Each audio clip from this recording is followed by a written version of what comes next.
When was the last time you saw someone score with a knuckleball free kick? We're going to take a look at why we're not seeing them anymore and explain a bit about how they work.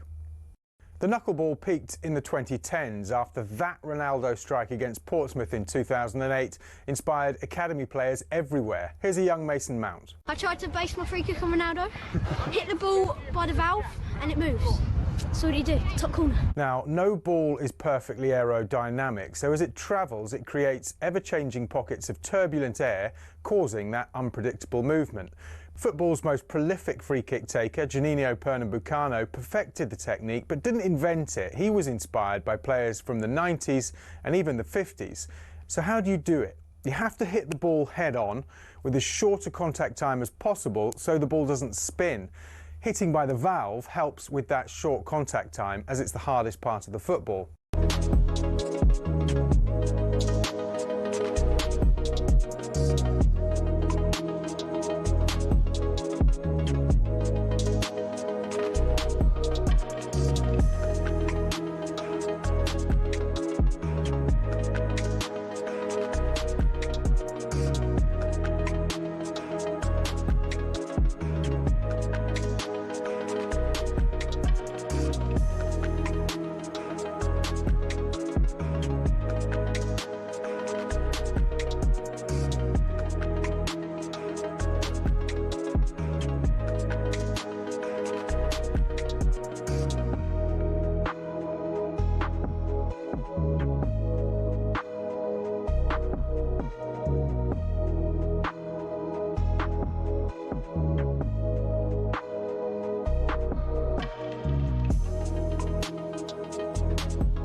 The Ryder Cup. Unique, euphoric, unanimously loved. Here's the history and some of the key numbers.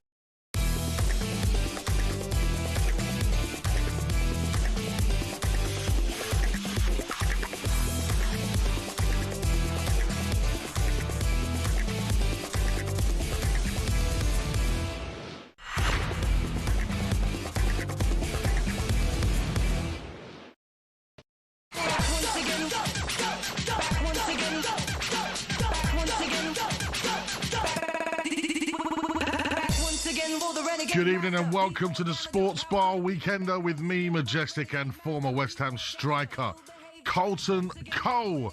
As we just seen, Leeds United batter West Ham 2-1 at Ellen Road. Coley, you're lucky it's not Cundy. You're lucky it's not Cundy, and I'm here, mate. You've got it soft tonight. We're going to be reflecting on that. We're going to be hearing from the managers as well from Ellen Road. Also in the Championship, it finished Preston 3, Sheffield United 2. Plenty of talking points from that game as well. Later on, we're going to be talking boxing ahead of that massive fight as live on talkSPORT tomorrow. Fabio Wardley takes on Joseph Parker. We've got the EFL preview with Jeff Peters later on. So much to get through. I'm going to waste no time. I've never seen Carlton Cole so unhappy on a Friday night. 03717 22 3344. It's the Sports Bar Weekender with the lads. Now, I'm fresh back from Amsterdam. Well, I say fresh. I'm just back from Amsterdam. And you know what? I came home early because they said, Madge, the Catman's off next couple of weeks. Would you like to do the Sports Bar? And any time I get a chance to do the Sports Bar with my mate Carlton Cole, I'm like, yeah, it's Coley. He's always bubbly on a Friday night. We play a bit of garage. We have a bit of fun. I have never seen this man. You need to come and watch us live on YouTube and your smart TV because I've never seen this man not smile. What's going on, Coley? You weren't there for the last one, was you? Can we get the violins? We need something. He's speechless. We can't have dead air. Because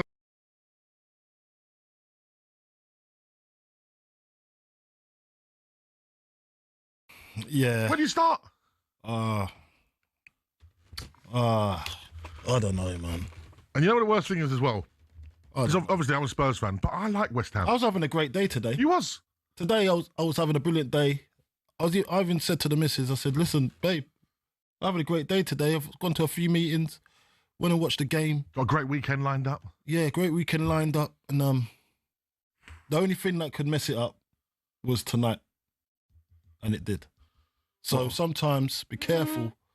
Wait, please. It's not the right time to be doing these little sound effects. It's always the right time. Because we're not there yet. We're not there yet.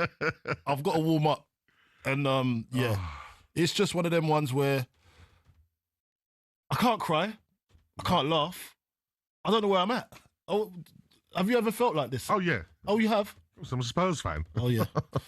And we're at that point right now where I don't know what to say. I can't. I'm an advocate for positivity. You are. Right now, I'm not positive. And I don't know if I'm any use to you, Madge. You know? I don't know what to say, man. Should I bring AI Carlton Cole back? We need AI Carlton Cole. AI Carlton Cole. We need AI Carlton Cole to help me out today because this isn't the real one, but I'm going to try my best. Well, the fans deserve to have the real side of me, and this is the real side. I'm disappointed, man. I'm disappointed. I think every West Ham fan out there. You was watching that as a fan. Yeah, of course, I'm a fan. Like, come on, I'm a fan, and I don't like seeing the club at this point where we can't buy a win. Currently, in recent years, this is the worst West Ham side I've ever seen, mate. It's that bad. And it's that bad. I know. And you're not the first to say that. I don't even take pleasure from it, mate. No, you're not the first to say that. But we're at where we are where we're at the moment. January can't come soon enough. No. But I just hope that we can get some type of team spirit that's going to lead us out of this doom and gloom that we're in at the moment, because it's bad. It's bad. And I've got to be honest.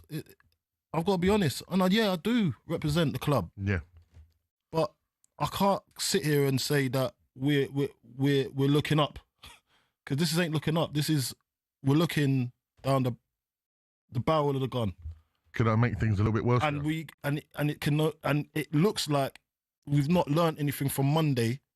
Yeah, because that was That was terrible. That was awful. That was really bad. And we're here, and I'm not blaming it on anyone. It's just what it is, and it's not right. We need more. And to make things worse for you, on Sunday, Wolves, who are currently bottom of the table on 2 points, have a home game against Burnley, which is possibly the game that they get their first win. That would leave you, by Monday morning, bottom of the Premier League. Carlton Cole, West Ham was singing Champions of Europe a couple of seasons ago. I know it wasn't the top tier, but still, what has gone wrong with West Ham? 03717 22 3344. That's 03717 22 3344. The phone lines are now open if you're making that long journey home from Ellen Road. A good friend of mine, Lawrence Bagnall, big up Bags, he flew home from Amsterdam, ADE, the place I've been at this week, which is an Amsterdam dance event. All the dance music community go there. It's a big weekend. He flew home especially to take his son to Ellen Road tonight. Father-son's bonding. Big drive up there to Ellen Road. And he gets that. He's got to drive home now from Leeds. You know. That's what, and this, look, Mad, you know how it goes. Like, you can never guarantee anything in life, but you can guarantee that the effort's going to be there if you're going to lose. And I just don't think some of the performances in the last month or so, the effort of some of the boys needs to be addressed. And I know Nuno's, he's trying his best. He's trying to figure out his team. Yeah. He's trying to figure out who he can rely on, depend on. But some of them boys have to take ownership of their performance, man. And it's just the way it is. Like, I remember when we had relegation form.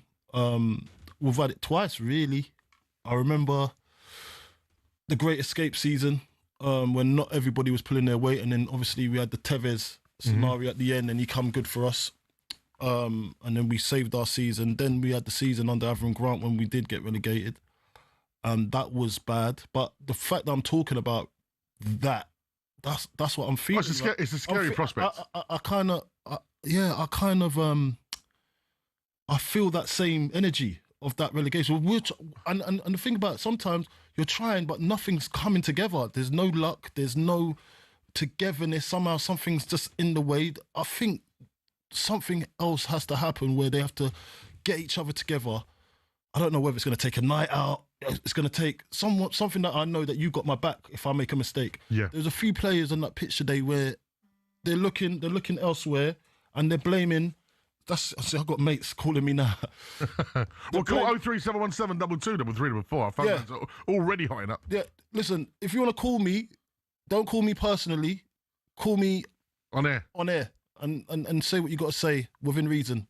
we all know what's going on, and it is a hard watch. But please, if you're going to call me, though, so I got loads of West Ham fans that I'm friends with, obviously, and they. Well, do you know what? Should we get the first caller on now? Come on. There's so many. There's not much I can say. I represent the club, and I know that's not good enough. If you want to give me a bit, innit? Like, let's have it out. You shouldn't be. No, I have to. Let's have it. Let's have it. Like, it is what it is. You're one of them. You know what I mean? You're one of them. You're a fan. But let's still have it. Let's speak to Jack. How are we, Jack? Evening, boys. Yeah. Terrible 5 days, mate. Oh, mate, awful. Look, I've been a season ticket holder a long time. Went Monday night, absolute shambles. Obviously, watched it tonight with some friends. Not gone up there, but I don't understand. These managers get paid so much money, and Nuno's been at Forest, been successful. He's playing our left back, that's our part-time left back. Ollie Scarl's done a great job last year at right back. He's playing right backs at left back. Irving and Souček in midfield got no legs. I just don't understand what he's come in and seen after being successful at Forest, playing arguably their best team and being successful. Like, what has he seen to see that that's the right thing to do? Yeah, look, I question that as well. I look at it, I think, I don't get it, but he's obviously seen something that he wants to get out of the players. I look at it and I also think he's trying something different to what Graham Potter done. You might see something, so do you know what? We can do something here, but they might be the ones that are fighting for him in training. Yeah, you know what I mean? You don't see what's happening behind the scenes. You can see certain players probably, do you know what? He'll fight for me. Let's scrub him off. Or, you know what I mean? I haven't been privy to how he's thinking. I don't know. But yeah, it does seem all a bit strange, and hopefully he's got some answers after the game for it, because we need to know what's going on and where he sees our future. As simple as that. And look, I'm not here to sugarcoat anything. It looks bad, but for him, he's got questions to answer. As any Premier League manager that loses away from home and loses 2 games on the bounce or 3 games on the bounce, you've got questions are going to be asked. Jack, it's a horrible question to ask, but only 9 games in. Do you feel that this is the season you might go down? Look, it's a long season. The worst. It is, but it's the worst period I've seen. Look, I'm not as old as like my old man who's been going 40 years, but it's as bad a West Ham team as I've seen for a long time. And the second half gives you glimmers. Like, if he plays the right players in the right places, maybe. But if he keeps playing players out of position, there's no chance we stay up the way we're playing at the moment. Not even a chance. Yeah, and I tell you what, I think Nuno's trying to work miracles. It looks as if, because he's trying to find a formula that he might think and he's dreamed of that looks credible in his eyes, but to the outside looking in, people are confused. I know. With the lineup. Brilliant call. Thank you very much, Jack, for having your say. 03717 223344. Let me tell you something. I have got a phone board full of West Ham fans who want to have their say with the legend that is Carlton Cole. Leave me alone. What do you mean? They want to have a word with me. They want a word with me. They want a word with me. Listen. Carlton is as upset as you are. I am. And as I say, I can only laugh right now. I'm crying. Throwing, the fact that I'm a Spurs fan onto the table and just getting that out of the way is.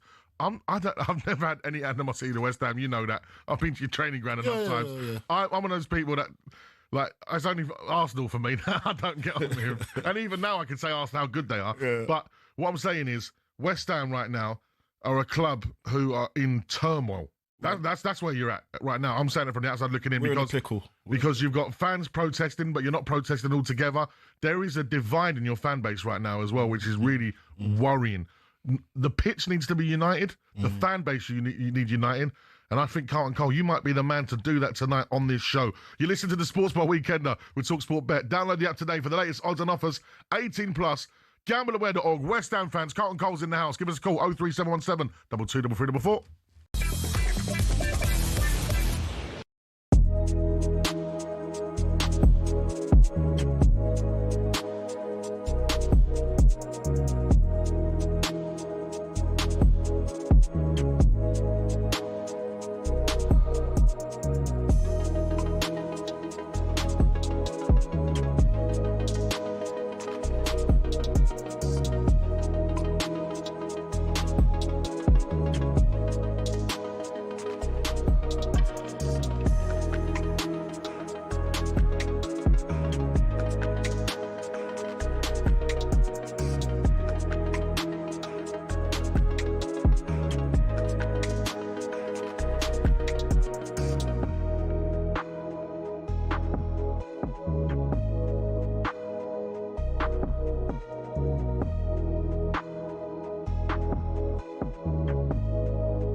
Football fans all have stadiums we love, but do any of us have a pitch we love?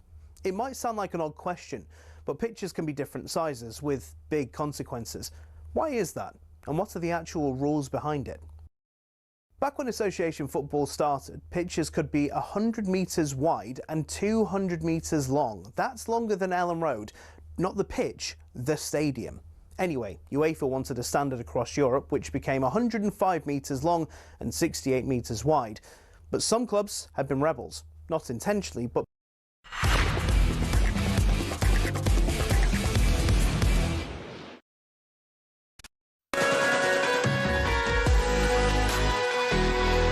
Good evening, it's the Sports Bar Weekender with me, Majestic, alongside the former West Ham striker, the man that could find the back of the net.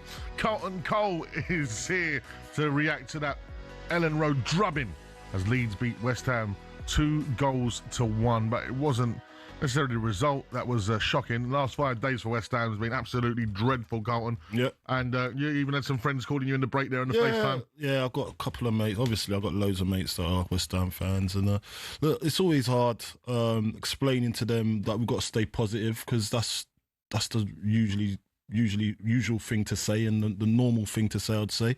But when you look at the whole thing, it's hard to stay positive when you're seeing certain things on the pitch and you're thinking, he's not putting 100% effort in. What's wrong with him? Why is he not doing it? What positives would you take from tonight? The goal. Yeah, Fernandes getting on and scoring. That was positive. And things like that gives me Jared Bowen some assist. type of Jared, because you need Jared Bowen either scoring or assisting right now. There's a lot of huff and puff on the field, but no cigar. I'm going to stop you there because mate. Ellen Road, as Sam Matterface is with the winning manager for Leeds United, Daniel Farker. And I'm with Daniel Farker, who has steered his Leeds United team to all 3 points against West Ham tonight. How important is that result, not only just for the fact that you get 3 points, but you damage West Ham United as well? Yes, we had a bit unlucky spell in terms of results in the last 3 games, and it's always the same when the momentum slips a bit away, not in terms of performances, but in terms of results. It's difficult to win it back, and then you need to show a spirited, hard-fought performance and a hard-fought win. In order to win the momentum back. This is what we did today after a really difficult week in terms of injuries, illnesses. I'm glad with the passion, desire, spirit that we showed today, and for us, of course, prize is 3 points. It's a super start to the game. You get 2-0 in front very quickly. In the second half, it felt like your team managed the game. How have they improved in that regard? Well, I think you could feel also a bit that we had a few problems during the week in terms of illnesses and injuries, perhaps even a bit more than I spoke about in the press conference, because I didn't want to ruin the whole confidence of my lads. But you could feel it today. So it was like an early injury also in the first half. Half-time I had to substitute because Noah Okafor, after being back from injury, was also tired, and it was a difficult game for us. And it was then also crucial. You could feel that perhaps our organization against and with the ball was sometimes better in the games before, but today it was important to show spirit and fighting spirit, and this is what I liked. So overall, we haven't allowed much, and yes, of course, and if you concede again in the 91st minute, then 3 minutes to go or 4 minutes to go, of course, you have nervous then? Yes, because we have conceded many unlucky late goals in recent games, but also this period to bring it over the line, a tight lead over the line will also do lots of good things for our confidence, and great night for the lads. Did it feel like a 6-pointer? No, just 3 points anyhow, because we know in the end we need to be there with a 1 point average per game to stay in this league. We need 9 wins at least in order to stay in this league, and right now, after 9 game days, to be already on 3 wins is really good. We're on a good path, but it's also not more than just 3 points. Dominic Calvert-Lewin led the line really well for you today. No goals for him, but what does he do for you at the top of your formation, even when he's not scoring? Top performance. For me, man of the match performance, how important he was for our game in all aspects. For me, really outstanding. It's not easy for a striker, of course.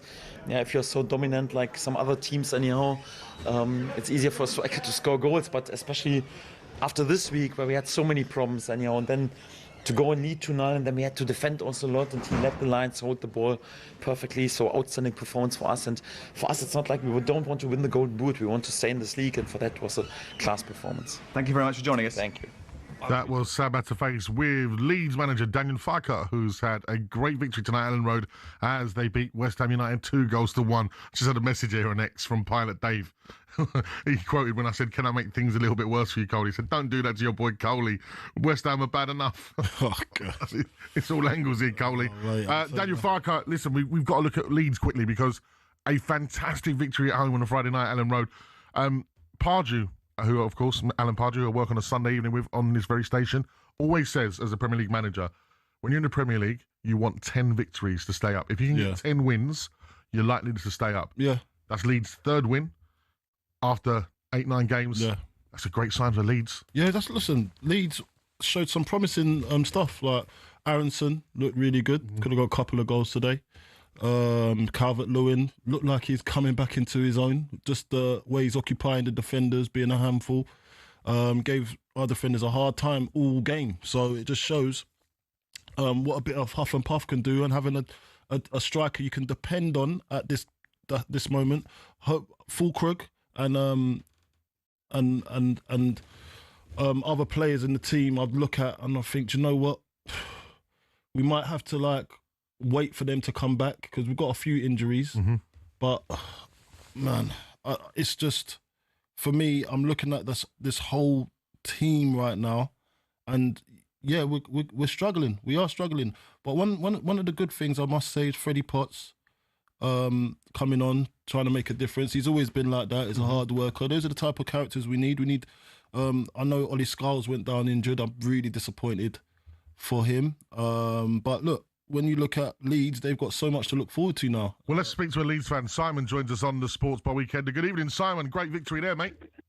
Yeah, hi guys. Great show as usual. Not for Carlton tonight, unfortunately. Mate, I'm here in spirit, but I'm here in spirit. Like, but I'm not here in my body. I'm hurting. I can share your pain a little bit, at least. Yeah. No, but listen, that's a great win. As I was just saying there, Simon, right, when I work with Alan Pardew on a Sunday, he always says about promoted teams, if you can get 10 victories in a season, that should see you stay up in the Premier League. 3 wins for Leeds right now. That's looking promising. Well, it gives you hope. But before tonight, after the loss at Burnley, it was, you know, all the pressure and the stress. And as a fan, you sort of, you know, you're sweating it out. Yeah. And then one game, another victory, completely changes the picture. But I think at the heart of it is it's not rocket science. For Leeds, it's going to be their home form. Yes. Yeah. It's really about that because that's where the spirit of the team, which is great. We've managed to get a team together that have people who want to play for the team, even though it's going to be a battle. Yeah. So, you know, we not have the most creativity. You know, Dominic Calvert-Lewin, even though he's not a prolific goal scoring, he's very important to the way that we play. And Okafor, bit of, you know, breaking the game down so that we actually become an attacking force. He's very important. But at the heart of it, it's just about the 12th man, which is the home crowd. So do you know what? That's a really interesting point you bring up there.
the summer were on the bench tonight. Have you struggled in the first 4 games?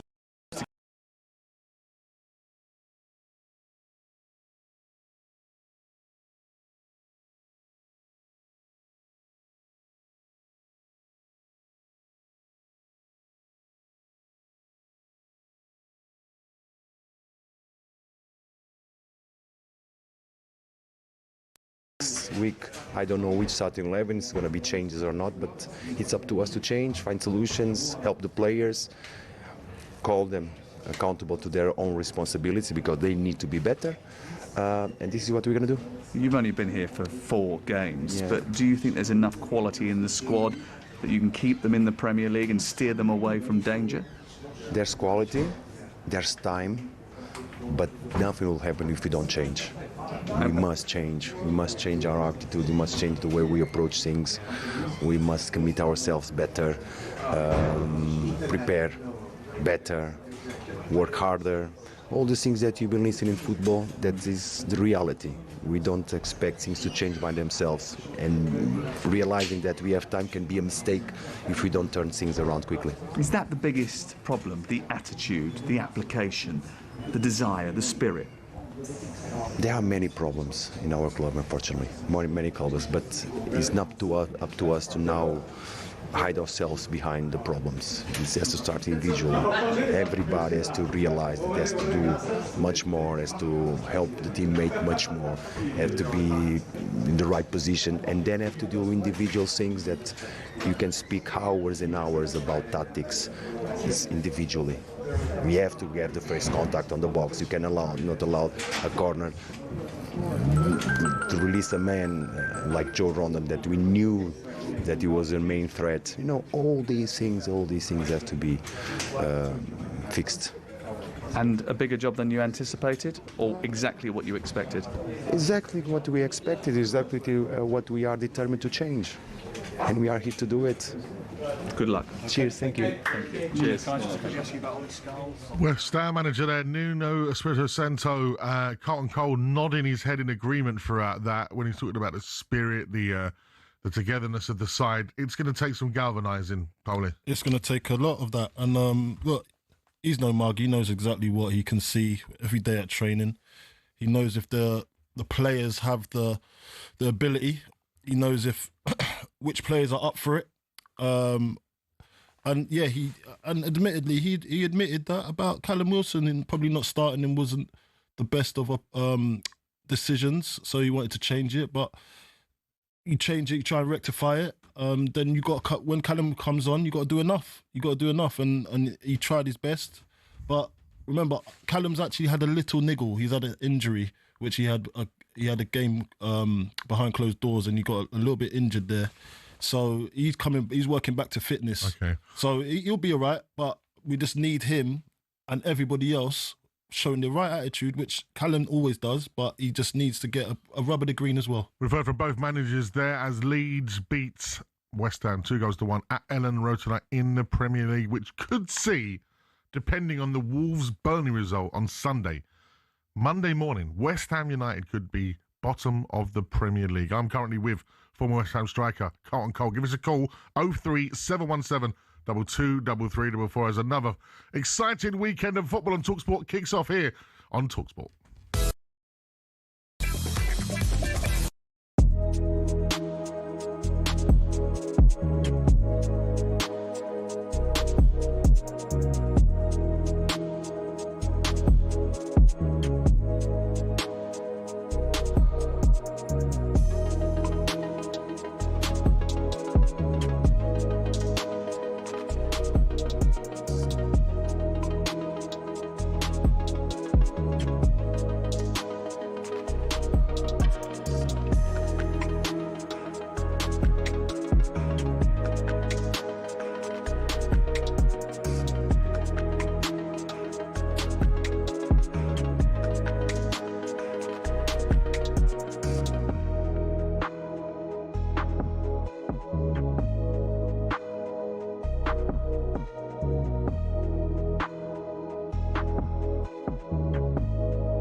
towards the near post. It's headed in by Rodon. It's 2-0. 15 minutes in. Rodon scores. Leeds United double their lead. He blows that whistle, and Leeds United's home record that is stellar, was stellar, and remains stellar. Leeds United 2, West Ham 1.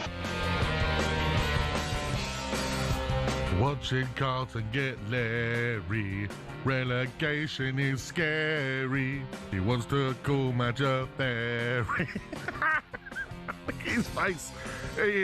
Listen, I love doing this show on a Friday night at Carlton Cole because he's the most upbeat, happy man that I know. We play music, we have a great time tonight. He is absolutely fuming as Leeds United beats West Ham 2-1 at Ellen Road, leaving West Ham currently 19th in the Premier League. Listen, it's our biggest competition yet. We're giving you the chance to play to win up to £100,000. It's talkSPORT's biggest cash prize ever. If you are the lucky winner, the excitement doesn't stop there. You'll also be coming to the talkSPORT Towers on Thursday, the 13th of November, to play for that life-changing cash prize. So, yeah, we'll tell you more about that during the show. It's Madge, it's Carlton Cole. Lots of fuming West Ham fans. So let's get straight back to the phone line on 03717 223344. Dennis joins us. How are we, Dennis? He's as silent as Coley. Thank God. Let's try Connor. Connor should be with us. How are we, Connor? How are you, gents? I believe you're a first-time caller, Connor. Welcome, Connor. Welcome. Welcome to the community. I wish it was in better circumstances. Yeah, don't adjust. Don't really know where to start tonight. The lineup for one, I think Ashton said it in the pre-match build-up with yourselves that he must have looked at it 15 times. I think I looked at it 30 times, trying to make head nor tail of it. Listening to Nuno speak there, you saying that essentially he doesn't know his best 11 yet and it's experimental, which, you know, I understand. He's just come into the job. I get that. But, you know, you've also got to look at how long do you experiment for before, you know, you've got to admit that something desperately needs changing, because before you know it, we're going to be into Christmas and New Year and still on 4 points, still experimenting with the squad. No, listen, I get what you're saying, but there's been an international break. So most of his, would you say, not better players, but some of his players were gone, the ones that would start for him, and he hasn't been able to bed them in properly. He hasn't had the time. So all in all, he's probably had a week and a half or max 2 weeks with his players all together. So it hasn't been great for him, and he's still trying to figure things out. But this is what he's paid to do, trying to figure it out as quick as possible. And that's what he's trying. He's trying to find a system that works with the players that at his disposal. And yes, it does look a little bit crazy sometimes. As I said, the left back at right back and the right back at left back. I don't know. He knows something better than I do because I don't understand that. But that's up to him. He sees that, and he sees that as fit. For me, when I look at this whole thing, he actually just needs to simplify it. I think sometimes you don't need... Get some wins under your belt first and then try and think about just simplify philosophy and I'm not telling him how to do his job. I just want to see something. You want to see some wins. And look, as he even said, like, there's 4 games. He's only had 4 games. He's got a little bit of time, but he needs to see a change of attitude first and foremost. You can do all the kind of tactics you want, but the attitude, that's paramount for me. But how do you preparing better for a game? That's paramount for me. Even working hard for your mate and covering him. Are you going to give any sort of? So it comes down to the players at the end of the day. What about they're going to have to find it within themselves? The fact that they finished Monday night on a bad performance and then Friday night they're playing again. That was hard. That's probably something to do with it as well. Fitness, fatigue. Yeah. You know, but come on. Yeah, it's a chance. See, if we lost the game back in the day, and I went through it, we couldn't wait for the next game because we had to put it right. We have to. You have to, because it's hurting you. I don't want to go for a double hurt. I don't want to go through that hurt again. Pain. It's pain, bro. 03717 223344. There are so many West Ham fans ready to come on and speak to Carlton Cole and myself here on the Sports Bar Weekend to keep them coming in. You're listening to the Sports Bar Weekend with talkSPORT Bet. Download the app today for all the latest odds and offers. 18+, gamblingaware.org.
The Ryder Cup. Unique, euphoric, unanimously loved. Here's the history and some of the key numbers behind the contest that grips the world of golf and beyond like no other. The first edition was held in 1927, where a Great Britain team arrived by boat to play in Massachusetts at the Worcester Country Club. Originally, the competition comprised of 4 foursomes and 8 singles, with 4 balls not introduced until 1963. In the first 22 editions, when it was just Brits and Irish against the US, America only lost 3. So, in 1979, in came the rest of Europe, including the future 5-time Ryder Cup winner, Seve Ballesteros. Since Team Europe was established, the head-to-head reads Europe 13, USA 9. Home advantage is a big deal. Europe's last away win was the miracle at Medina in 2012, and America hasn't won on European soil since '93 at the Belfry. It's accepted that both teams tailor their home courses to suit their own players. For example, in Paris in 2018, Thomas Bjorn asked for the rough to be kept extra long beyond the green to target the big booming American drives. 10 years earlier, Paul Azinger did the opposite, and the Valhalla rough was trimmed right down. On both occasions, the home side were resounding winners. So what about the money? The most recent Ryder Cup in Rome drew in a record 271,000 spectators and boosted the Italian economy by €262 million. In the US, the PGA America TV deal with NBC is worth $440 million. But no Ryder Cup revenue has ever gone directly to individual players. That's until now. In 2025, for the first time ever, the US team will each receive a fee for playing in New York. Of course, in Rome, legend has it Patrick Cantley refused to wear his cap because he wasn't being paid to wear it, though he insisted it simply didn't fit. Either way, Team Europe have made it clear.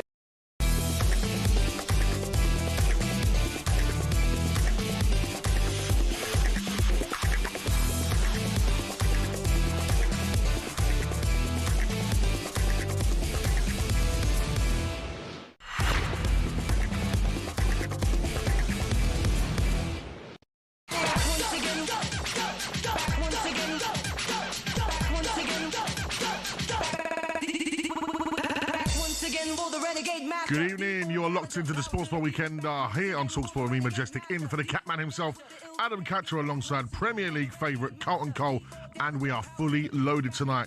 We're going to be diving into Mo Salah's dipper form ahead of Liverpool's trip to Brentford. We'll also get all the latest odds with talkSPORT Bet Plus. Andy Brassel brings us his European preview, and Carlton Cole's got another away day adventure. This will cheer you up, Coley. This time in Grimsby.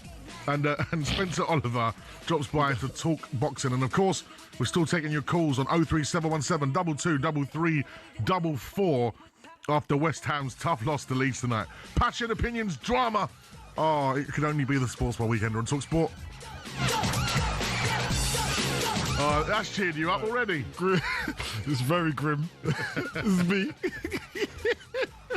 I love it. Do you know how many people play of words there, innit? Play of words. Do you know how many people messaged me last time when we was on about your when we did the one in Spain and we had about the tapas and everything? I had so many people mention. Oh, is it? Yeah. Oh, it's quite. Oh, it was Bilbao, wasn't it? Yeah. We're building on it, you know. People love it. We're going to be building on that. I think it should. I think it should be a talkSPORT podcast. Yeah, we're building on that. Maybe we should start sending Coley on location. That's gonna. I'm here in Grimsby, outside the newsagent.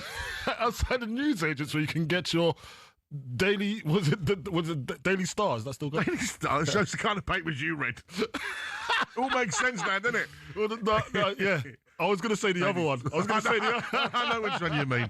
Right, let's go straight back to the phone lines. We've got lots of West Ham fans, and I want to speak to Nigel because he's on the way home from Ellen Road. How are we, Nigel? Stressed.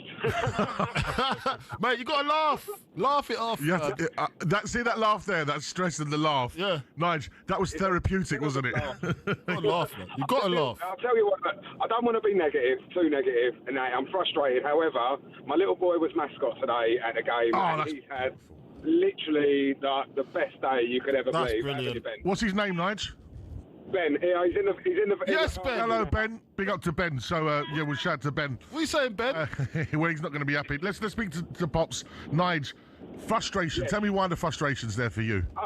Do you know what? I want to get behind Nuno. I really, really do. But the team selection just frustrates me. Like playing, and I know everyone said it already, but a left back as a right back as a left back, no recognised striker. We did it again at Brentford on Monday, which was a frustration. Done exactly the same today. Scholes gets injured. We then basically make changes, and then we look better. But going to a 4-4-2, I couldn't quite work out the shape. Like when we started, I don't know. Like I said, it's hard to be positive at the moment as a West Ham fan. Right, Coley, Nigel's there with his little boy. Yep. He's been a mascot tonight. They're West Ham fans. Yeah. They're driving home from Ellen Road. They're proper West Ham. Listen, Ben. Give them something to look forward to. Give them some hope. Come on, Coley. Listen, Ben. The word resilience comes to mind. Yeah? Resilience. Yeah? This is what we are as Hammers. We go through the rough. I need some dramatic music under him. This is the We go through the rough. We go through the smooth. But what do? We stick together. In unison. 100%. We sing to one song. We love each other. We hug each other. We cry together.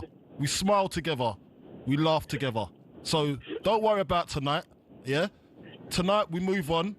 And all we need, yeah, are people like you that's going to smile when the chips are down. That's how we get to the other side. That's how we get stronger. And we unite. And we love each other. And we move on. Come on, you Irons. We've got to go to the other side together. Go on, say it again, mate. Go on, come on. That's what I like to hear. Oh, beautiful. Coley, you're a legend, mate. We're going to get better. We're going to get better. I'll do the voiceover like from fathers to sons, from former strikers. Where did you pull that background music from? I did. You're good. Buttons. I did. Buttons, you're good. I did. Was that you? I'm here. You actually done that? Oh, you're actually good, mate. I'm Ben. And I'm saying that as a West Ham man to a Spurs fan. You're all right, fella. We like you. I told you I'm the only Spurs fan like my West Ham. You're tolerable. Tolerable. Me and Ben both love you, Coley, mate. Proper West Ham legend. Yeah, listen, man, Ben. Listen, I hope you've enjoyed your night tonight. Obviously, disregard the score, but you was in there with the players. Who did you go out with? Who did you hold hands with? Bowen. Oh, so you got the top dog. I love that. You got the top dog, so it is worthwhile, wasn't it? It's worthwhile. Well done, mate. Yeah, and he's got a shirt signed by the old squad and Nuno. Oh, brilliant. So, good for you. Good for you. How long you got left on that drive, Nige? Well, just first I want to say Leeds United were fantastic, mate. To be fair, they were brilliant with Ben and really, really looked after him. Yeah. Satnav says we will be home at 2:35 in the morning. Cool, wow, that's dedication. Listen, keep enjoying the show and keep it in tune to talkSPORT. Thank you, Nigel and Ben, on the way home from Ellen Road. I'm loving that speech there, Coley. I think, we like to clip that up. That should be played at the London Stadium before Bubbles. Oh, mate. Listen, at the end of the day... Yeah. I'll do like the in-between bits, like from father to son. Mate, this is all generation to generation. This is all I got at the moment, man. I've got nothing left. I've got nothing left. I've just got to... We've got to laugh this off, Madge. And you're here to help me. Let's go to John, who's also on the way home from Ellen Road. How are we, John? Oh, mate, that was inspirational. I was going to say, John, do you need an inspirational speech from Carlton as well? Well, I can't do this all night. You get the one, that's it. That's your lot. That one was enough. I'm jealous for Ben. Ben did a good job there. Yeah, he got that out of me. He got that out. We needed it. I felt the airwaves needed it tonight. Oh, it did. You needed it. Look, I feel better. You're galvanised. I feel better now. I feel better. I hope I can do... Do you know what? We've got to clip that up, play that in the dressing room next match. Get you on the pitch, mate. Mate, you don't want to see that again, I tell you. Listen. Hey. My reason for ringing really is twofold. One, the fans, the West Ham fans, as normal, amazing. It's a Friday night. We were totally packed it out. Yeah. Credit as well. I don't like to credit the other team's fans, but Leeds were brilliant. Good over there, isn't it? It's good over Ellen Road. Joined in a lot of our songs about the board and stuff. I know you probably don't want me to talk about that, but yeah, they did. So fair play to them. We love that. Yeah. The other thing, I'm sorry, but I know he's new and I know he's just come, but he can't keep saying he doesn't know what his best team is. play your bloody best players in their best positions, then you might have a chance. Okay, it's not that complicated. He's just, I don't know what the guy is on at the moment, and I know he's new and all that, but for me, we just haven't got a chance with the way he's setting us up at the moment. Yeah, no, I get what you're saying, but at the same time, look, he's looked at it and he's. I'm not defending what his decisions are. Just look at it as a thing where he's trying to get a rise out of these boys at some kind of. He's trying to get a rise, is it going reverse? Is he affecting their confidence more? You know, like playing them out of positions. Because you're in the Premier League, man. We're in the Premier League, and it's unforgiving. The side looked totally destroyed. After about 20 minutes, we were singing "You're Not Fit to Wear the Shirt," and you know what we're like. We hate singing things like that. But I know. We want them. We love them, and we want them. But there's some out there. I mean, second half, we were much better. Was that just because Leeds settled for 2-0? Maybe. I'm not sure. I think because we had more of a shape that we understood. Also, players playing in their position. Also, looking at Freddie Potts coming on and seeing the willingness for him to run and all of that stuff probably galvanised a few of the other players around him as well. And then obviously you got players like Bowen that's sometimes he just looks so isolated on his own. And he still managed to get an assist. He still managed to get an assist, you know. So I mean, I love Irving. He gives his absolute all, but how Potsy's not getting in front of Irving, I'm not quite sure what's going on there either. I think there's a little bit of protection as well for Potsy as well, because he's a young player. He's just come out from loan. We've got to try and protect our future as well, because he can be a player for the future generations to come. And I look at him and I think it is a cauldron to go to Ellen Road and get a result. Look, Andy Irving, he will try for you, and I do love his. I do like his spirit, and from where he's come from, he's done really well. But I would love to see a Freddie Potts, one of our own that we've worked on for the last couple of years to get some game time. I want him to get more game time, and I think he deserves to get, because do you know when he was at Portsmouth, he was fighting relegation there. So he does have a know-how how to do it, and he come out on top. He was one of their best players.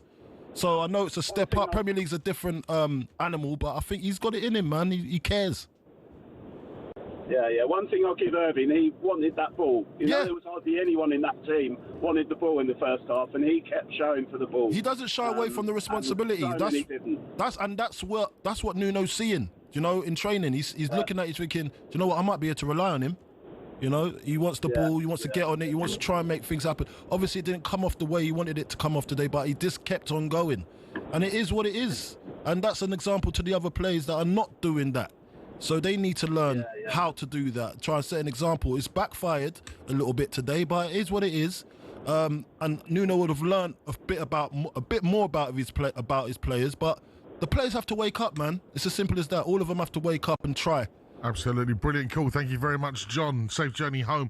You're listening to the Sports Bar on talkSPORT with talkSPORT Bet. Visit talksportbet.com today for the latest sign-up offers. 18+. Gambleaware.org. This is talkSPORT.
Good evening, you're listening to the Sports Bar Weekend here on talkSPORT with me, Majestic, and former West Ham striker Carlton Cole.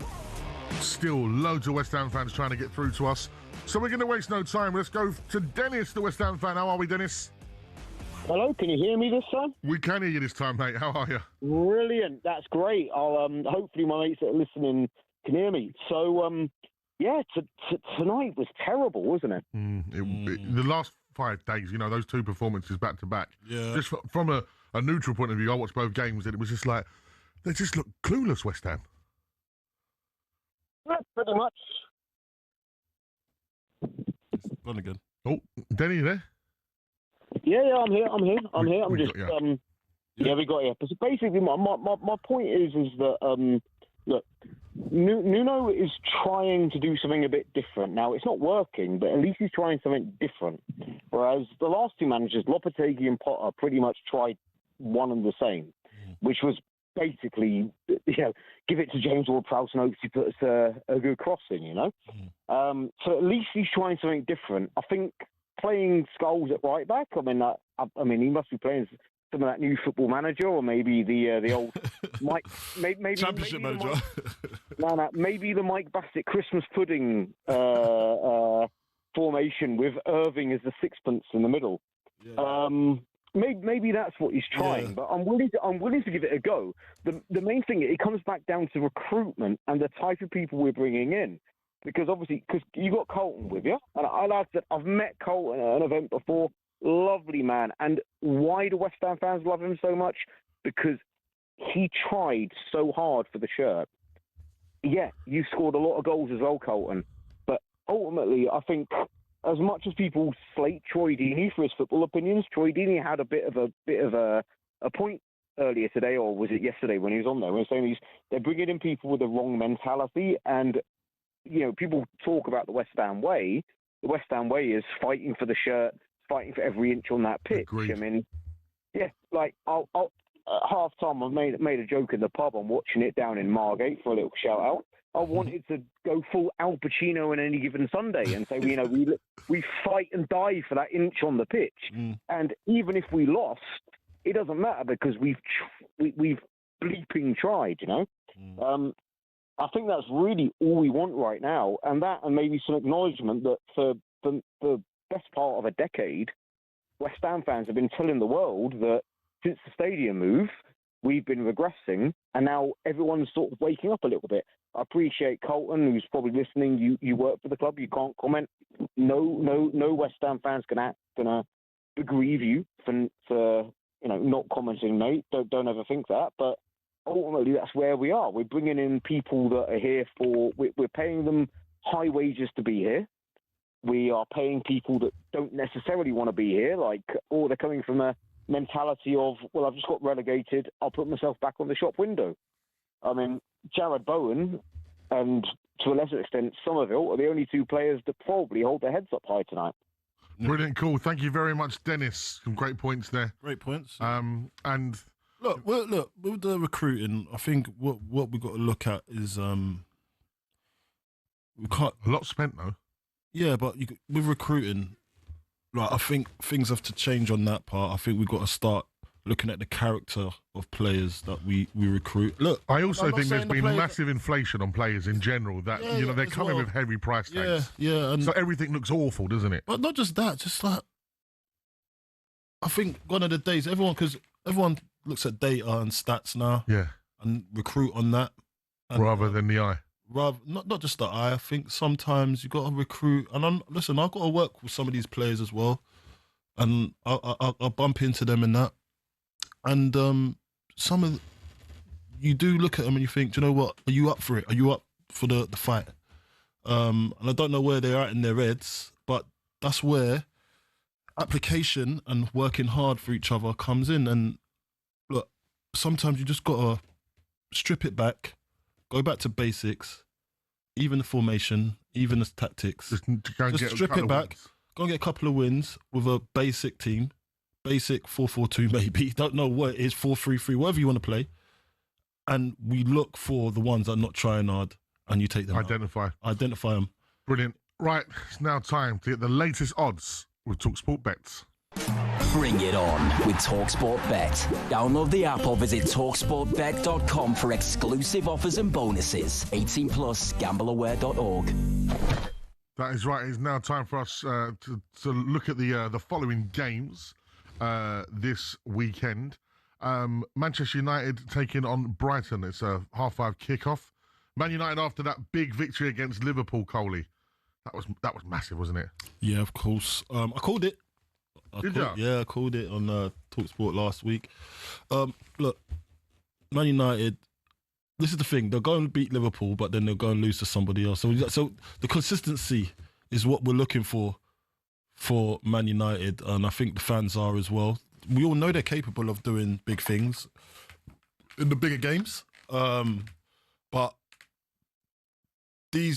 those games, yes, they can identify that how good you are and how good you are, but you got to go and still do it to the teams that you're expected to win against. Yeah. Sometimes they don't do that. So, yeah, it's all good and it's all well and dandy beating the big boys. It's good because you're always up for that. Some of the boys that do give an extra 10% to go and beat the big boys in their in what they feel as 10% more is to them.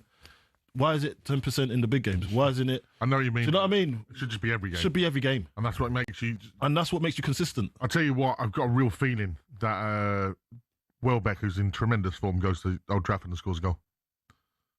Yeah, probably. And this is what I'm trying to say. Like, you've got to be up for these games that you're supposed to be able to win.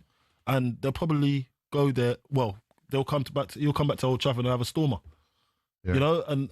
He's actually been touted to get back into the England squad. I know, it's crazy, isn't it? It's not crazy, because if you're playing well... Yeah, no, absolutely, but it's a great story. It's a great story if he can. And it just also shows me that, you know, people write off players so quick and so early nowadays, and, you know... Listen, you can't replace experience. No. Know-how.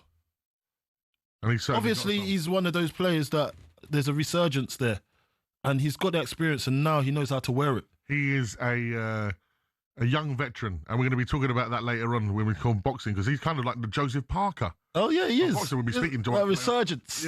Yeah. Right, Brighton to beat United then, or a draw? What do you reckon? Or mate, United victory? On this one, I just don't know what to expect from a United team. If they can go on to win, because they've won... I'm gonna go for a win, Man United. Oh, James at the end. I am. Okay, let's go to Brentford, Liverpool Saturday night, 8 p.m. kickoff.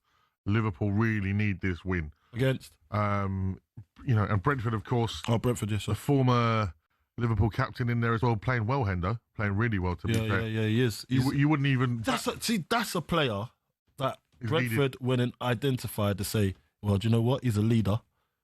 And that's what Thomas Tuchel identifies in him as well. And you can't replace experience. You can't, as you just said. All these teams need experience. You can have all the youngest team. It's attractive, yeah, youngest squad in the league and all of that sort. But experience, having one or two old heads in there, mate, that know their way around the pitch, is nothing wrong with it. And I think they lead the team in the dressing room where the manager sometimes can't go. You know, and they have that relationship. So I'm going to go on that game there. I'm going to go Liverpool win. Great win for Brentford on Monday. It was a great win. Well done, Brentford. That's my local as well, by the way. Massive game, 2 o'clock on Sunday at the Emirates. Arsenal, Crystal Palace. Now, Crystal Palace have been phenomenal. Never know when they were beaten, even they come back the other week. And Mateta's obviously on fire at the minute. But there is no getting away from just how good Arsenal are. Arsenal are a machine.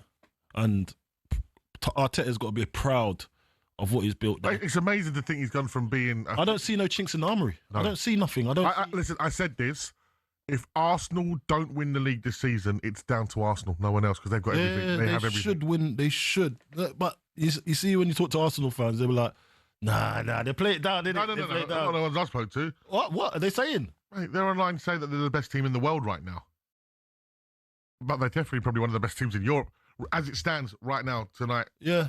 Can Palace go there and disrupt them? Listen, this is the same Palace that beat Liverpool at Wembley. It's the same Palace that beat Manchester City in an FA Cup final. Oliver Glasner's Palace, they were a different beast, mate. No, they're good. They're good. But I can only see an Arsenal win. What was their last game? They lost in Europe. Yeah. Villa we're going to get Arsenal win on that. Villa, Man City. Oh, mate. Villa, Man City? Yeah, at Villa. And Villa lost to Go Ahead Eagles, of course. That was crazy. Mate, do you know what? I'm not even dissing Go Ahead Eagles, but I was saying it in American at home. I was saying, Go Ahead Eagles. Go Ahead Eagles. Go Ahead Eagles. Go Ahead Eagles against the Villains. I didn't even know they existed. I didn't even know where they were from. I know they're Dutch. I had to Google them. I swear down, I had to Google them. I see a lot of Villa fans in. I'm not even being disrespectful. I'm sorry, but this must be a new team. How long are they? Are they at least 100 years old? Are they 100 years old? Go Ahead Eagles. Go Ahead Eagles. Go Ahead Eagles. I was thinking, what? You know, it's such a Dutch name because it's so polite. So there's like 1902. 1902. So they're over 100. And they're called Go Ahead Eagles. They're such a Dutch thing. They're so friendly. Instead of like Go Eagles, it's like, hey, Go Ahead Eagles. Hey, go ahead, maybe perhaps go ahead. I swear, I've never heard of them until yesterday. I love the Dutch. That's how much attention I pay to the Eredivisie. Eredivisie. I said to the lady in the restaurant the other day, I said, "Is the men's toilet upstairs?" She went, "Exactly." I love Dutch people. They're brilliant. Man City, Haaland's on fire. Man City. And finally, Everton Spurs Sunday 4:30 kickoff. A massive game for Spurs. Spurs fans really divided at the moment over Thomas Frank. It's pretty toxic. Is it? Yeah, mate. Why? Because the performances haven't looked beautiful up top. The best thing that's ever happened to you, man. Relax. Thank you. The best thing that's ever happened to you. You'll get it, right? It's his first season, man. Lost 2 games in 12. Yeah. Unbeaten in the Champions League. Dare you? And people are saying they want him out. Nah, they're not saying that. No, I'm telling you. Who's saying that, man? Honestly, we was going to do a whole section on it, but the show's flying by tonight. But I'm not having that. I'm going for a Spurs win at Everton. Yeah. Oh, I'm going Everton. What, a win or draw? Because there's a lot of draws in that new stadium. I reckon it's a draw. I'm going to go for a Spurs win. I don't think they're. Yeah. You're going to go for a Spurs win? Yeah. What makes you think that? We're good away from home. Like when we were playing away, this is when Ellen Road we won, Man City we won. But that stadium, that new stadium's hard to go to get anything out of. But David Moyes he ain't having it at the moment. I do think with Everton, I think there's a little bit of that's great start, just sort of faltering a little bit. Okay. Was their last game? They lost their last game, didn't they? Yeah, but they lost to Man City away. Yeah, that's but in fairness, they did beat Crystal Palace at home before that. Exactly. So it's going to be brilliant, and of course, it's all here on talkSPORT. Saturday, 8 o'clock, Brentford take on Liverpool, a talkSPORT exclusive presented by Reshman Chowdhury, commentary from Jim Proudfoot and former England captain Stuart Pearce. That was a look at the latest action. Thanks to talkSPORT Bet. Terms and conditions apply. 18+. Gamblingaware.org. Bring it on with talkSPORT Bet. Download the app or visit talksportbet.com for exclusive offers and bonuses. 18+. Gambleaware.org. 03717223344. Have that number ready. We got some live trivia on the way, as well as speaking to Andy Brassel about European footballs. Majestic's Carlton Cole, the Sports Bar Weekend. Go ahead, Eagles.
teams have got a load of crazy nicknames. Ever wondered where they came from? Some are pretty straightforward. Arsenal are the Gunners because they were founded by a group of munitions workers, and Bournemouth are the Cherries because their old stadium was built right next to a cherry orchard. Then there's Everton. They're dubbed the Toffees, but why? Well, because when the club was formed, just down the road there were 2 local toffee shops. Ipswich Town nicked their nickname off their opponents in the late 90s, Birmingham.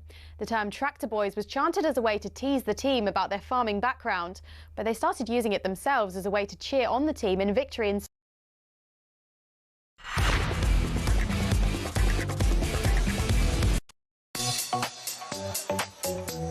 Good evening, it's the Sports Bar Weekend here at talkSPORT. Me, Majestic, in for the Catman Adam Catcher alongside former West Ham striker Carlton Cole. I teased you with it earlier, but this is our biggest competition yet. We're giving you the chance to play to win up to £100,000. It's talkSPORT's biggest cash prize ever. If you're the lucky winner, the excitement doesn't stop there. You'll also be coming to the talkSPORT Towers on Thursday, the 13th of November, to play for that life-changing cash prize. Here's how to enter. 18 plus UK excluding Northern Ireland. For a chance to win, text the word cash to 83338 and you're in the draw. Text costs £2 plus 1 standard network rate message. You must have the bill payer's permission, or you can enter for free by calling 0330 880 3338. All entries must be received by the 6th of November at 4 p.m. This is a talkSPORT limited promotion run on talkSPORT, Talk and Virgin Radio UK stations. Full terms and conditions at talksport.com. Right, we're less than a year away now to the World Cup, and each week we will be keeping you updated on how the key English players are performing across the continent. Here's European football expert Andy Brassel on who to look out for this week across Europe. Marcus Rashford starts his first Clasico on Sunday afternoon, following on from his 2 Champions League goals in Barcelona's 6-1 win over Olympiacos this week, which took him up to 4 in the competition so far and took him into joint second place in the UCL scoring charts alongside Erling Haaland, of course, and Anthony Gordon. On the other side of the Clasico divide, Jude Bellingham is expected to start for Real Madrid after he scored the winner for them against Juventus on Wednesday. Joe Bellingham recovered from his error, which led to Michael Olise's winner in last week's Classica, providing 2 assists as he started Borussia Dortmund's 4-2 win at Copenhagen. BVB faced Köln in the late game on Saturday. After scoring his 400th club goal in that game, Harry Kane is top of the Champions League goal-scoring charts as well, by the way, after netting in Bayern's 4-0 win over Club Brugge this week, making them one of only 5 teams with a 100% record after 3 games. And he could really fill his boots again this weekend as Bayern go to bottom of the table and currently winless Borussia Mönchengladbach. Tyler Morton and Ainsley Maitland-Niles are still living the European dream in Lyon. After a couple of recent league defeats, AMN started and Morton came on later as sub in the 2-0 win over Basel on Thursday. Lyon are now one of only 3 teams to have maximum points so far in the Europa League, but face a stiff test in Liam Rosenior's high-flying Strasbourg this Sunday night. Finally, there was some league action for the English this week, with Tammy Abraham netting his 3rd in 5 games this week and Besiktas 2-0 win at Konyaspor, with the Black Eagles making the short trip to Kazim Pasha on Sunday. Seriously, you could walk it in 25 minutes. And for a more in-depth review on all that's happening across European football, make sure to tune into the Trans-Europe Express show with Danny Kelly and Andy Brassel from 9 o'clock this Sunday evening, straight after me. Well, I'm not here this Sunday. It's Pardew. Pardew's going to be with somebody else. But after the final word, you can also listen to the best bits of Danny Kelly's Trans-Europe Express podcast, which is available every week on the talkSPORT app or via your favourite podcast platforms. All right, now let's get all the travel advice from our very own Carlton Cole. It's now time for this. Everywhere you go, always take the weather with you. Everywhere you go. Carlton Cole's away days. Oh, hello. He's got life by the cojones, mate. Always take the weather with you. Oh, I like that intro. But we need a version where you sing it. I'm going to get a new version of that where you're singing it, Carlton. I'm not singing that. Right, it is. I'm not saying the Carlton Cole away day.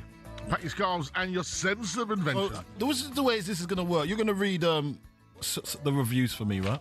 Okay. All right. So, okay, I'm going to do the intro, yeah? Pack your scarves and your sense of adventure. Yeah. Brentford fans, because you're heading to Grimsby. That's right, it's all aboard for a midweek classic by the coast where the seagulls are loud, the chips are hot, and the football's proper. Forget Monaco yachts Here it's trawlers, terrace chants, and that unmistakable smell of the sea. It's football, fish, and full-on fun. Welcome to Grimsby, baby. Grimsby. Grimsby. Right, what's going on in Grimsby? All right, so listen, man, you got the bars. Let's go for bars and pubs for Brentford fans, right? So, Brentford lads, yeah. Listen, I'm a local. I understand the 4 pubs on the corner of Griffin Park. I remember, yeah. I remember breaking into Griffin Park when I was a youngster. Don't when it was there. Oh, listen, mate, it's not there no more. Sue me. But yeah, it was.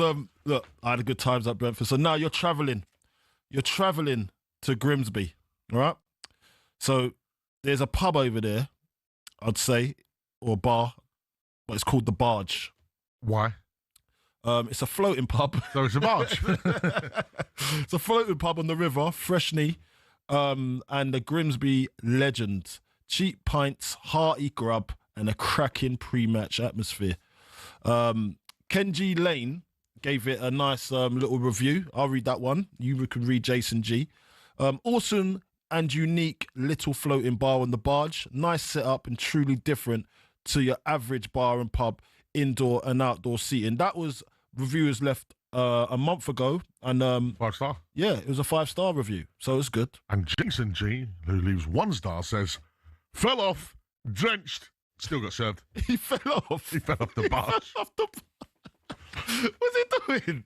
He fell off the barge. Listen, Brentford fans, do not fall off the barge, mate. That is brilliant. Still got served. And he still got served whilst in. That's not the kind dedication. That's not the kind of swim up bars that you see on like your Mexican 5-star retreats. Let's move on. You got the Yarborough Hotel, Weatherspoons. Big, lively, and a favourite for away fans. Affordable drinks and a space for the whole squad. Yeah. And then you got Doc's Beers. Grimsby's craft brewery in a converted church. Big screens, friendly staff, and their own hard graft pale ale. And Top shout. And Tom Venn, he says, brilliant brewery. Visited there as an away fan, made to feel very welcome. Great beers, great people, and nice little food pop-up as well. Highly recommended. Speaking of food, where can we eat in Grimsby? Well, you've got Papa's Fish and Chips, right on Cleethorpes Pier. Hugely popular, massive portions, and arguably the best cod in the country. And any reviews on that one? Yeah, we've got C France. He says... He gave it a 4-star a week ago, actually. It's a new review. Guaranteed plateful and half of fresh fish. And here's one from a private email. Terrible food. Fish wasn't fresh and chips black. No wonder Stills is still number 1 in the area. Now, I've got a sneaky feeling that might be from someone from Stills. Yeah. Private email, anonymous, and says no wonder Stills is still number 1. Yeah, definitely. So speaking of Stills, Stills is next. So Stills, that's another place to eat. Old school Grimsby institution serving traditional fish and chips with mushy peas and bread and butter. Lovely. Nick Jackson says the best fish and chips by a long way. The atmosphere was wonderful, and the lady who served us was really, really lovely. When was Nicholas Jackson up? He was there a month ago. What? He was there a month ago. He gave him a 5-star. What, before he went Munich? Mate, he's talking about the lady. They gave it a 5-star, mate. I tell you that. Catherine, who might actually be part of Papa's Fish and Chips, like they're in a bit of war here, complained my fish had a horrible taste. I'm a skipper's daughter, so I know good fish. Oh, wow. This is definitely beef between Papa's and Stills. People at Grimsby. Yeah. Call us 03717 223344. Settle it on there. Yeah. Who's better, Papa's Fish and Chips or Stills? Yeah. We need to know. We've also got Tradici, cozy Italian near the town centre for pre-match pizza and pasta. So yeah, listen. Should we just go through the things to do? I'm gonna read the things to do. All right, let's do the things to do in Grimsby. Go on, mate. Grimsby Fishing Heritage Centre. Climb aboard a real trawler and learn how tough life was at sea. A surprisingly good museum. If not for you, then Cleethorpes Beach, seaside strolls, arcades and ice cream. Classic away day vibes. And of course, Doc's Beers Brewery Tour, a must-do for craft beers fans. I feel like I'm doing like the Alan Partridge show. Book ahead. It said book ahead. So you can't miss that bit. They got book ahead. Oh, it's so popular you must book ahead. Yeah, exactly. Suggested I'm going to give you the suggested itinerary. All right. So it's the morning, right? Early doors. Yeah. We revive early. What are we going to do first? We're going to go to the Fishing Heritage Centre. Yeah. Where it takes the Grimsby's pass. Yeah, so in the morning, afternoon, all right, so this is what we're going to do. Arrive early, explore the Fish and Heritage Centre for a taste of Grimsby's maritime past. Absolutely. Wander along to Cleethorpes Beach and grab a cuppa or ice cream and take in that sea air. You're going to have a bit of lunch. So you go to Papa's Fish and Chips on the piers. Or Stills. But I'm saying Papa's for today. Until Stills can appeal to me and tell us you're not there, mate. It's an away day must. We're causing fish and chip war in Grimsby, by the way. It is what it is. So what we're going to do for afternoon drinks? We are going to drop into the Docks Beers for a brewery tour and a few local pints. Or, if we can stay on it, we're going to head to the Barge for a proper pub vibe and football chats. And don't fall in, yeah? Football chats. So the pre-match, 5:30 to 6:30 roughly. I'd say gather the Bees faithful at the Yarborough Hotel and Wetherspoons, obviously, for a cheap pint and pre-match build-up. Post-match, what we doing, Geese? Win, lose or draw, we're going to be back to the Barge to celebrate or even possibly commiserate. And then we're going to take a moonlit wander down the Cleethorpes Promenade with a bag of chips in hand. Proper football night, that. Fish, fizz and football, that's the Grimsby way. That is the Grimsby way. And listen. And the Sports Bar Weekender was sponsored by the Grimsby Tourist Board. For more information, check out talksport.com. So, yeah, that's on Tuesday, 28th of October, 7:45, Grimsby v Brentford, Carabao Cup 4th round, live on talkSPORT, presented by Adrian Durham, commentary from Jim Proudfoot and the former England striker, Dean Ashton. And that is how you do Grimsby away, ladies and gentlemen. I tell you what I will give Grimsby 5-star for, is when they beat Manchester United in the same cup. Yeah. They put on their boards, everything gets battered here from Fish to Mars bars to Manchester United, which I thought was absolutely superb. That's brilliant. Have you had a battered Mars bar before? I have. I have as well. Yeah, it's strange. Yeah, it's a strange sensation, isn't it? Like, it's a bit of crunch, bit of oil, and then got the chocolate inside and the caramel seeping out. Yeah, it was weird. Where are we next on deep fried Mars bar? Where are we next on Carlton's adventures? We've got to figure it out. Next week, I'll tell you in the lead up. Okay. Right. And that was Carlton's Coles away day. Grimsby served in one. Right, still to come, we've got live trivia in the studio with Matt. 03717222344 is the number. There he is. Oh, there he is. There he is. It's Madge, it's Carlton Cole. A more upbeat Carlton Cole after tonight, as West Ham suffered yet another defeat. The second in 5 days. Oh, hello. He's got life by the cojones, man.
is the Sports Bar Weekend here on talkSPORT with me, Majestic, and Carlton. Cole, loads of messages coming through. Carlton, you got one there for me?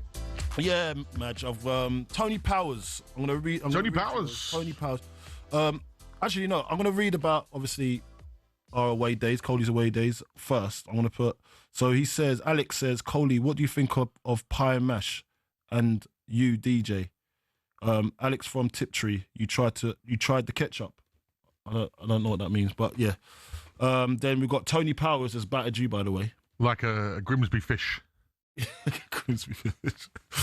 Yes. So Majestic, stick to your music mixing. You are so biased towards Everton. Everton? Yeah. You have really... Everton? Yeah. I'm biased towards Everton. That's what it says. You have heavily criticised all Tottenham you are. Even Alan Partridge has had to pull you up chatting all about Tottenham during your Sunday show.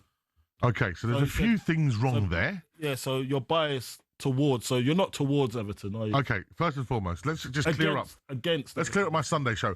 As much as I'd love to do a show with Alan Partridge on the second, you in there? Aha! Hello and welcome to the final word with me, Alan Partridge. Imagine Alan Partridge. I should have never read this to you. I should have never read this to you.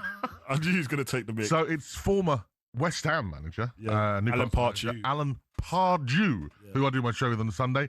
And I can't be biased towards Everton. I don't support them. Yeah. You mean Tottenham? Do you know what makes me laugh when people use the word bias? Yeah, I support Spurs. I tell people I support Spurs. So you are biased towards Spurs? Not biased towards them. I just say what I see. Yeah. It's like right now. No, but your bias is for Spurs. It's not though, because when I come and talk about it, if they're rubbish. Yeah, but if it was, no, there's no bias. Not for you. I'm saying you're supposed to use the word. But when people, if you talk, like, say if I talk about Spurs, people go, "Oh, he's talking about Spurs." It's in the running order. Yeah. What do you want me to do? Yeah. I'm like Anchorman, Ron Burgundy. You put it on the script, I will read it. Okay? Oh, Anchorman. Have you seen Anchorman 2, by the way? That's quite funny. That's brilliant. Anyway, Tony Powers and Alan Partridge, give us a call, 03717 223344, because Matt's in the studio and we've got some live trivia. Yes. Is there any Alan Partridge in the trivia today, Matt? No, there isn't. There's no Alan Partridge. I'd love that. That would be brilliant, wouldn't it? I'd love that. What do you make of the pedestrianisation of Norwich City Centre, Matt? Well, look, Partridge is like everyone's inspiration in radio. Of course it is. That's why we're here. Yeah, let's be honest about it. Partridge is the man. Yeah. So what is the trivia today, Matt? I've sort of based this around Sean Dyche's appointment at Forest. It's got off to a good start. That's now his third different Premier League club that he's managed. So the question today is: 15 managers. It's a big one. 15 managers have managed 4 or more different Premier League clubs. Ooh. Name them all. 15 managers that have managed 4 or more Premier League clubs. Different Premier League clubs. That is a great trivia question. We're looking for 15. Yes. 03717 223344. Has Alan Partridge managed 4? Well, that would be great. Mention that. That would be great. The tractor derby. You're locking that We're not locking that in. We're not locking that in. Let's start quickly, seeing that we're in the banter. We'll throw one in straight away. I'm going to throw one at you and say my co-presenter on a Sunday night, Alan Pardew, will definitely be in there. Lock it in, Coley. Let's count them. West Ham. Yep. Newcastle. Yep. Crystal Palace. Yep. Charlton. Yeah. West Brom. Yeah. He's managed loads. Okay, so he's done 6, 7. So clubs that have been in the Premier League, or did he have to manage them when they were in the Premier League? He had to manage them in the Premier League. In the Premier League, okay. So definitely West Ham. Charlton was in the Premier League. Newcastle, yeah, Charlton and Southampton. Yeah. Southampton in the Premier League. Yeah. Okay, go on. Do it. Osh. Yes. Matt, who did he have? He's in there. 5 different clubs. 5 different clubs. Wow. So I haven't got them to hand, but yeah, 5. Trust me on the list. Trust me. It's not really ordered. Oh, okay. So you just put him in. He's on there. That's all you have to worry about. He's on there. Okay, cool. Alan Pardew, 5 different clubs. Yeah. Boom. All right. 03717. I've got Sam Allardyce, you know. 03717 223344 is the number to call us. Sam. You're gonna throw your one in, and you're gonna go with Big Sam, are you? Bolton, Palace, West Ham, Newcastle. That's 4 already. Go. Yep. Lock in Sam Allardyce. Lavage. Good. Right. He's right at the top. 9 different Premier League clubs. 9? 9. Okay, well, so West Sam Allardyce. West Ham. Did Newcastle for a bit, didn't he? Yeah. Bolton. Yeah, Bolton, Newcastle, West Ham. Everton. Crystal Palace, Everton. Blackburn. Yeah. Blackburn. Stoke. No, West Brom. West Brom.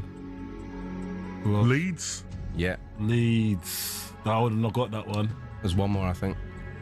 Oh, one more. One more. Is this a new quiz? Ooh. No, it's not a new Talking quiz. of rivalries, he managed Newcastle and Sunderland. Wow. Sunderland. And of course, my co-presenter Alan Pardew, not Alan Partridge, managed West Ham, Charlton, Palace, West Brom, and Newcastle. Good going, that. Impressive. Yeah. No wonder they're on that advert together on the on the weekend. Yeah. They've done a few. Right, 03717 223344. That's 03717 223344. This is my call to the nation. We need your help. So give us a call right now. Which manager has managed, is it 4 or more? At least 4. At least 4 Premier League clubs in their tenure. We've got so far Alan Pardew, he said Partridge, and Sam Allardyce, aka Sam Allardyce. Give us a call, 03717 223344. You listen to the Sports Bar on talkSPORT with talkSPORT Bets. Download the app today for all the latest odds and offers. 18 plus, gamblingaware.org.